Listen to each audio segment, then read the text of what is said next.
Assalamualaikum warahmatullahi wabarakatuh. Kami selaku kelompok 9 ingin mempresentasikan materi yang berjudul li'an, ila, dihar, dan kulu.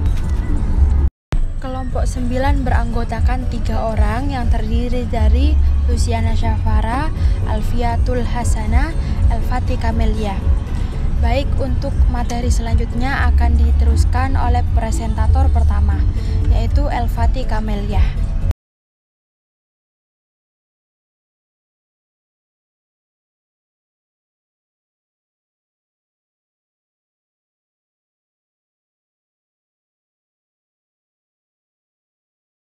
Assalamualaikum warahmatullahi wabarakatuh. Di sini saya Al-Fatih Kamelia sebagai presentator pertama yang akan menjelaskan tentang li'an. Pengertian li'an secara terminologi atau secara bahasa, kata li'an berasal dari bahasa Arab. La'ana bentuk masdar dari susunan fi'il atau kata kerja, yaitu la'ana yula'inu li'anan, yang berarti jauh dan laknat atau kutukan.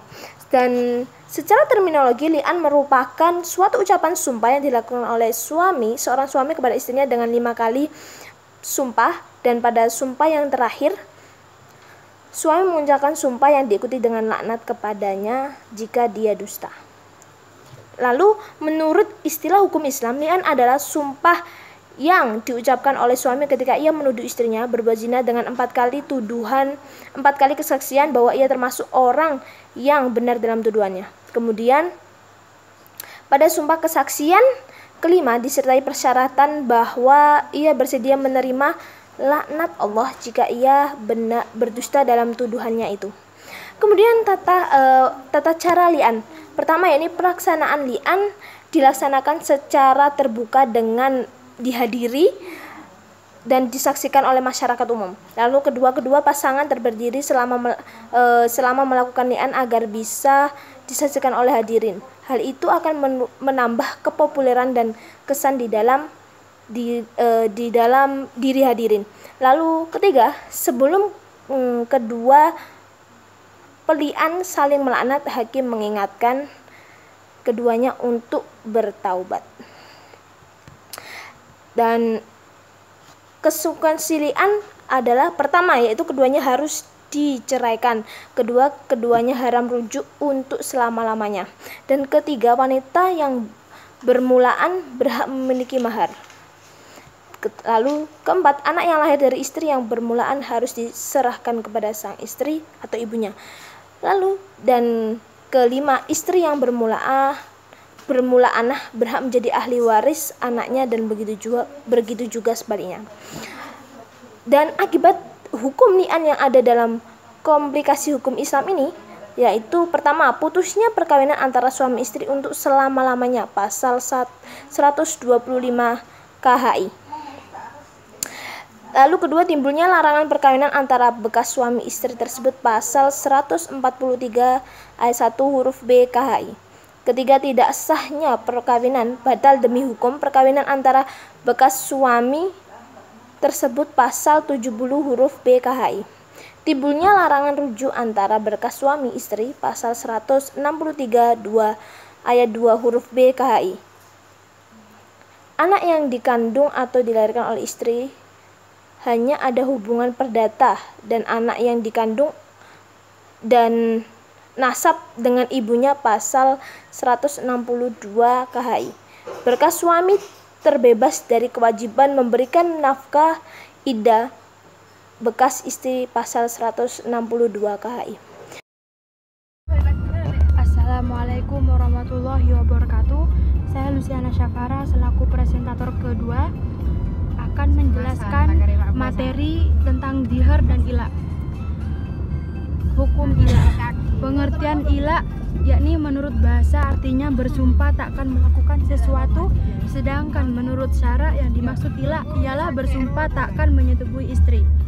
Menurut hakim dalam bukunya Hukum Perkawinan Islam, ila adalah sumpah suami untuk tidak melakukan hubungan seksual dengan istrinya.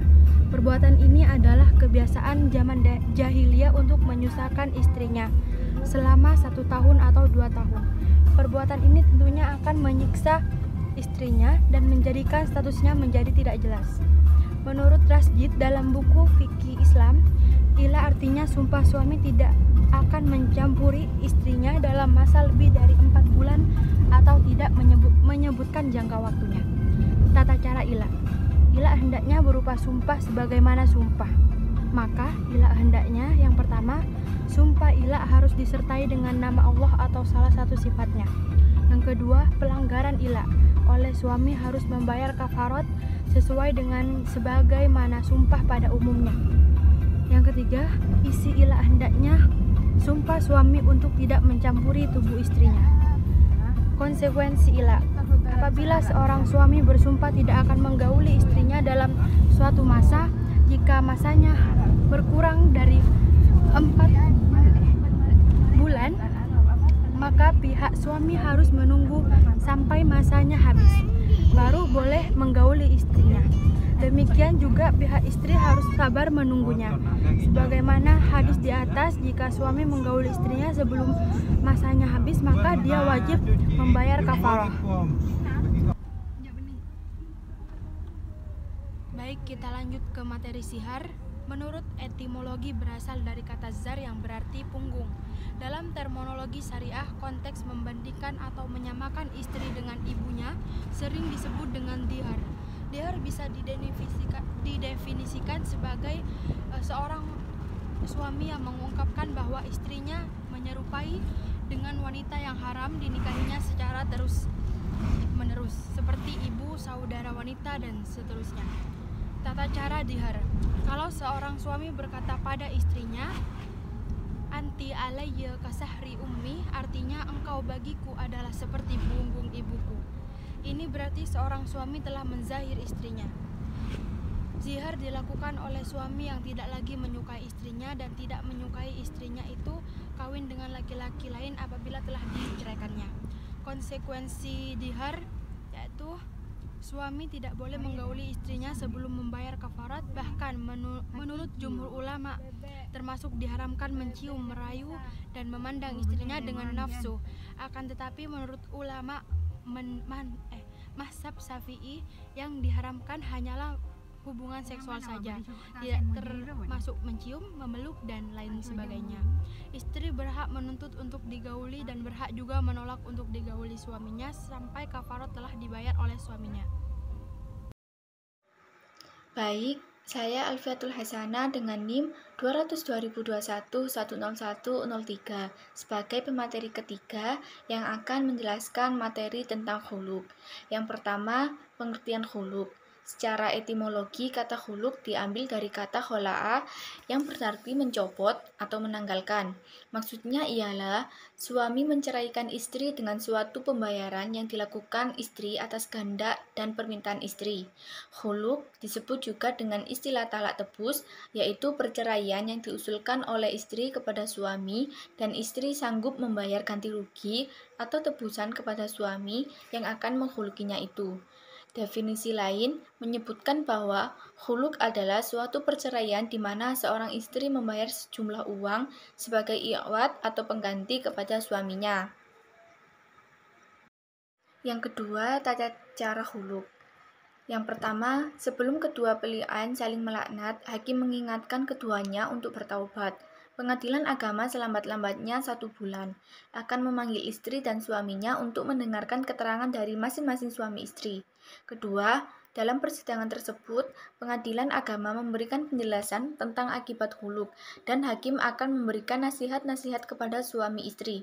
Yang ketiga, setelah kedua belah pihak sepakat tentang besarnya iwat atau tebusan, maka pengadilan agama memberikan penetapan tentang izin bagi suami untuk mengikrarkan talaknya di depan sidang pengadilan agama.